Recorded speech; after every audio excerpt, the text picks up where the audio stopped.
آپ یہاں پہ دیکھیں گے، غور کریں گے، ہم نے یہاں پر فقہ عقود المعاملات المالیہ ذکر کیا ہوا ہے، یعنی جو عقود، جو عقد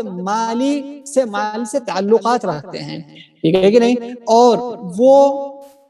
جو ہے اس کا ہم نے یہاں پہ ذکر کرنے کی کوشش کیا ہے۔ سب سے پہلی بات کہ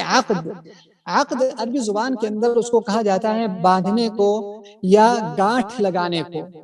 عقد عربی زبان میں کہا جاتا ہے باندھنے کو یا گانٹھ لگانے کو، اور شرعی طور پر عقد کہا جاتا ہے دو طرفہ کے مابین پیشکش اور قبولیت کے رابطے کو عقد کہا جاتا ہے، یعنی دو طرف کے لوگ آپس میں جب پیشکش کر رہے ہیں اور دوسری طرف سے قبول ہو رہا ہے تو اس کو کہا جاتا ہے، اس رابطے کو کہا جاتا ہے عقد۔ دو طرف کے مابین پیشکش، ایجاب و قبول کے رابطے کو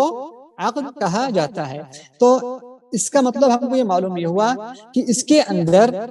جو عقد ہے اس میں سب سے پہلی چیز جو ہے کیا کہتے ہیں،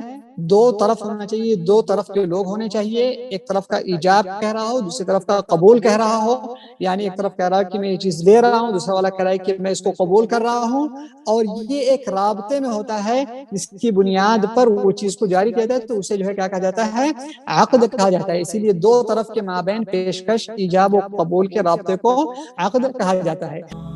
اور مزید ویڈیوز کو دیکھنے کے لیے